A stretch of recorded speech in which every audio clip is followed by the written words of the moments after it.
Hello guys, welcome back. And for today's video ay pupunta kami Maasin City sa town namin. So since it's been a long time na wala akong upload, naisipan kong i-vlog to. So here we go. Pupunta kami, kasama ko nga pala si Mother Dear.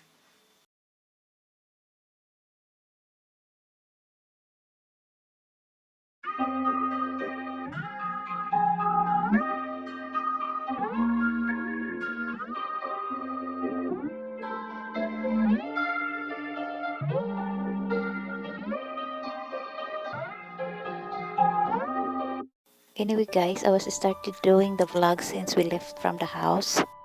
It was actually sunny when we left from the house, but now it looks like it's gonna rain anytime soon. Grabe, di ko talaga na-expect na medyo cloudy talaga siya dito at malapit ng uulan dahil medyo mainit talaga nung pagkaalis namin sa bahay. Kitang-kita nyo naman, medyo maulap talaga. Pero minsan kahit maulap sa daan, pagdating namin sa town ay mainit. So, tingnan natin pagdating natin doon. At least hindi na siya busy. Unlike the other week especially last week because it was a fiesta. So anyway, hindi nga pala ako naliligo.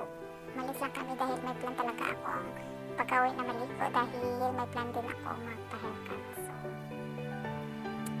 walang ligo. So hayaan nyo na, nakatali naman at importante maliligo naman ako pagdating sa bahay. Matapos ng haircut, o diba? Nagpapadrop nga lang pala ako or kami dahil hanggang ngayon takot pa rin ako at saka ayoko nga nang mag-practice. So now we are here in Maasin City na medyo sunny. It looks like sunny but it looks like it's been raining also. So let's go. So dadaan nga mula ka kami sa Kaisano kasi pupunta muna kami first in City Hardware. Medyo tahimik na siya. So this right after the fiesta.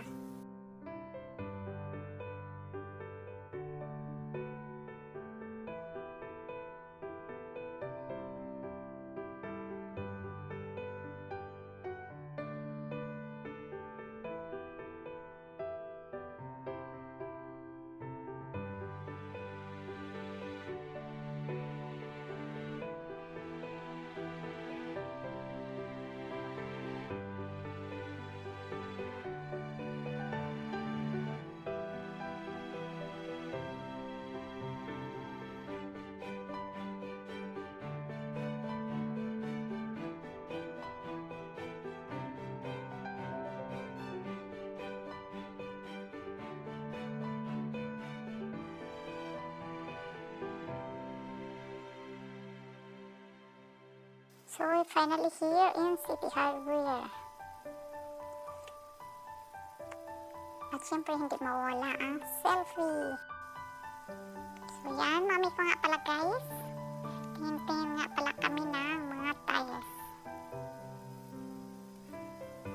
So tingin-tingin lang muna.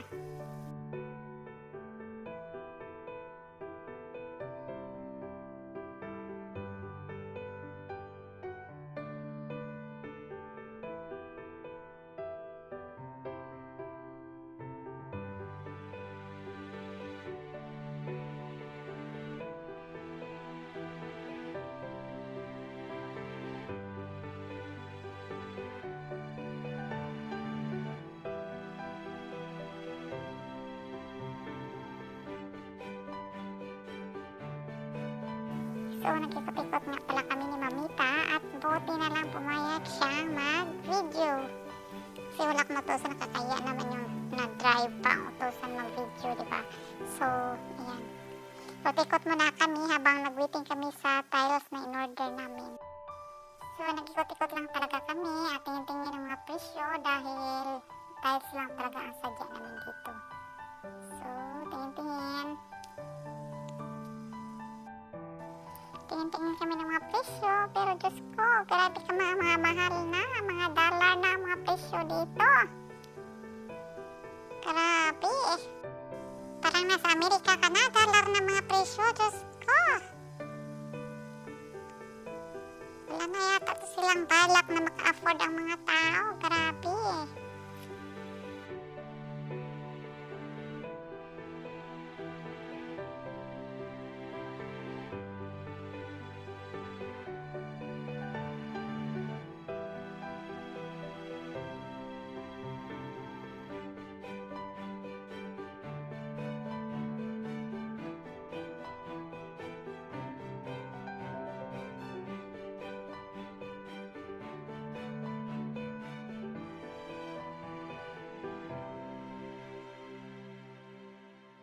Ngayon, kakain na muna pala kami sa Spice Diner sa Mitaro. Mag-lunch muna kami bago kami mag-Little Grocery. So now, Little Grocery na muna kami at mag-ticket kami dito. At pagkatapos ay pupunta na si Mother sa ibang store. May bibilhin siya at ako naman ay magpapa-haircut. So after long time, ngayon ko lang naisipang magpa-haircut dahil sobrang haba na siya. So, for a change naman tayo, no? Paiklian natin ng konti. So, ikot-ikot muna kami saglit. At pagkatapos ay maghiwalay na muna kami ni Mother dear.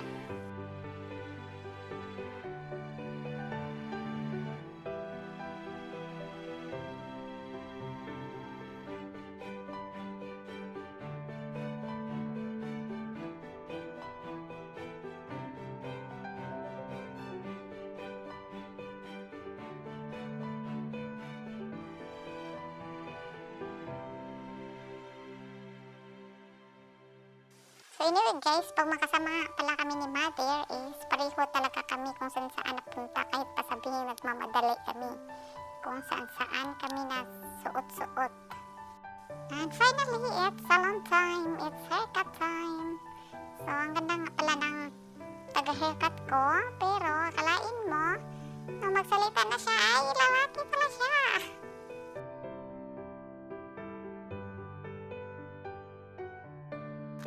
So, pauwi na kami guys at yan na ang new haircut ko. New look na pala guys. Medyo lumapad na lalo at medyo tumaba yata ako tingnan.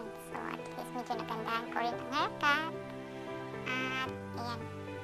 So, nalis ko muna ang pag-uusap namin dahil nagmamaritis kami dyan. So, medyo haba-haba pa ang biyahe papuntang bahay. So, maritisan muna kami.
Thank you.